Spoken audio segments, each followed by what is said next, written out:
Before the turn of the millennium, decades before it became socially relevant, Terminator 2 Judgment Day was already an instant rewatch.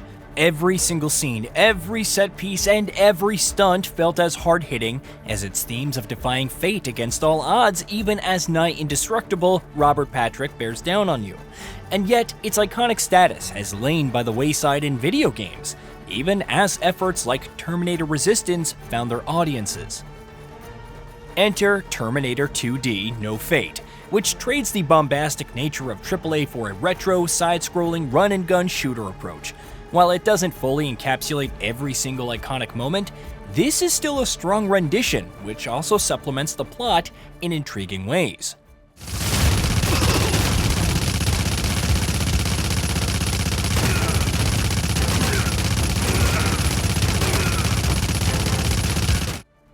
Which is funny because it begins in perhaps the least expected way possible. Sarah Connor attempting to save her son from some gun-toting hooligans, led by a minigun-toting Michael Madsen knockoff.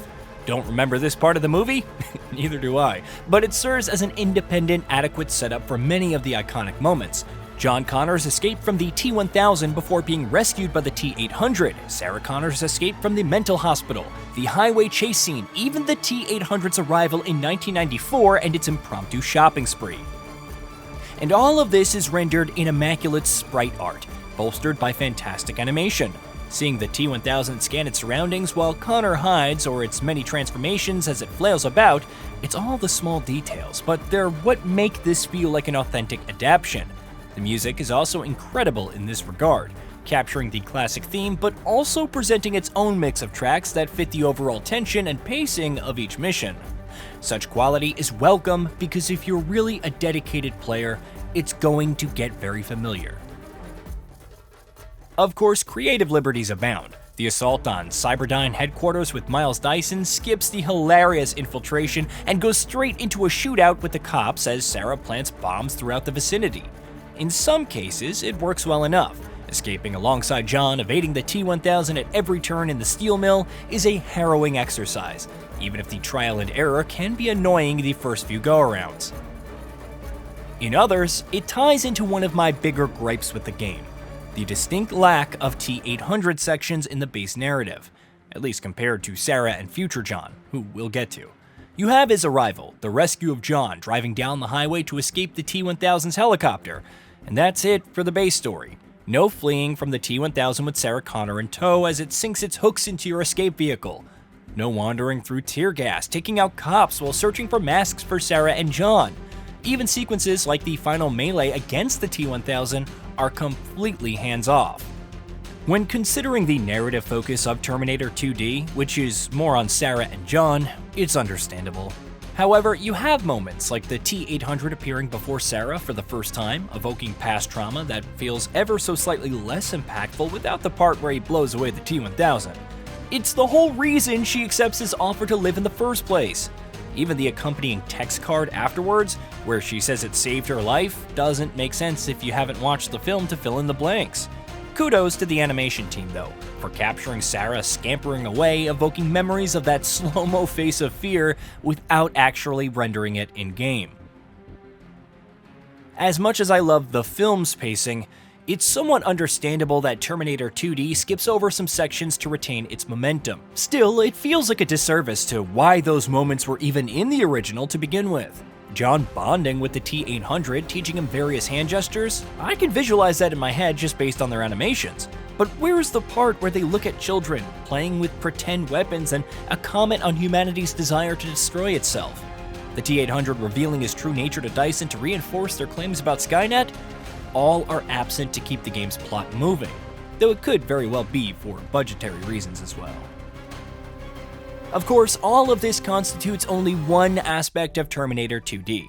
Once you clear the story, you can go back and make one of two, yes, only two decisions to significantly alter its course. What if Sarah Connor didn't reset the T-800's chip and instead ordered it to kill Miles Dyson? What if she pulled the trigger herself instead of sparing Dyson? This opens up some rather interesting alternative stages, including one where the T-800 massacres numerous cops at Cyberdyne headquarters, leading to the classic scene of destroying their cars. It feels all the weirder because of the line about zero casualties, especially when you just rinse their friends in cold blood. Interestingly, this particular route is the most encompassing, as we jump to Sarah fighting in the future. Of course, you also control future John at several points, which intersects well with the past and introduces all kinds of Skynet machines to combat in some fun boss battles. I especially like how these stages introduced cover as an optional endeavor. If you want to barrel through and maximize times by rolling or jumping over enemy fire, since John can't just crouch and avoid most projectiles like Sarah, go for it. I've spoken a lot about the story and how much Terminator 2D is faithful to the film. How does it play? Pretty well, actually. While some stages boil down to running from one end of the screen to the other, mowing down enemies with impunity, others offer some strong platforming scenarios and varied threats. Whether it's Cyberdyne security systems or different kinds of Terminators. I especially like how actions like sliding can be used offensively, like kicking explosive Roombas into enemies or knocking away grenades to make space. And while I criticize the adaptation as a film purist, it really makes for a fun arcade-like experience, especially across multiple difficulties. Enemies don't just gain more health or gain reinforcements, they also become far more responsive and aggressive, challenging your reaction time all the more. The same goes for certain platforming sections and boss fights, which gain more attacks. But you're not just honing your skills, selecting the right power-ups, or even nailing the timing for certain encounters. The layouts of each level, enemy placements, and patterns are becoming ingrained. By the time you finish a difficulty with no continues and minimal hits taken, it feels like you've mastered it. I can almost hear young John saying, "Are we learning yet?" Movement is solid throughout, but we need to talk about the dedicated aiming button. Sarah and John can aim in 7 directions and crouch to avoid projectiles. It's smooth and doesn't offer any trouble. Heck, even the fact that Sarah stops and shoots in the pre-Future War mission feels about right, both gameplay and story-wise. But if you want that 8th direction, aka shooting directly below you, the aim button is required, and it's awkward. You'll need to press it first, then aim down, even though every single instinct till now is telling you to just press down, which is a crouch, and you can't aim down while crouching. It's one of those things that can really mess with your muscle memory, but since only one stage really necessitates aiming directly down, it's really not the biggest deal breaker. Outside of story mode, there's arcade for playing through all the stages without any continues or story scenes. If you're feeling particularly gutsy, try taking on Mother of the Future, which not only lacks any continues but requires completing all of Sarah's missions on a fixed timer. It really encourages you to optimize your playstyle, and if you're successful, then good news, the even tougher Judgment Day difficulty awaits. I can see some criticizing the playtime of Terminator 2D story, which makes sense if you're only doing a singular playthrough on easy money, the lowest difficulty, and No Problemo, the normal difficulty, which is still pretty easy for platforming veterans. Re-experiencing the core of the storyline and unique future scenarios could serve as your primary motivator. However, if you're not keen on actually mastering the game to one day conquer Judgment Day difficulty, then I can see the value for money being an issue. Nevertheless, as a run-and-gun side-scroller that captures the essence of the classic, Terminator 2D No Fate comes recommended.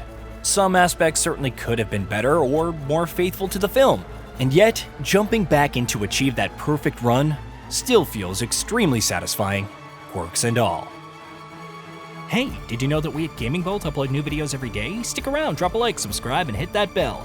And let us know what kind of content you'd like to see in the future with a comment below.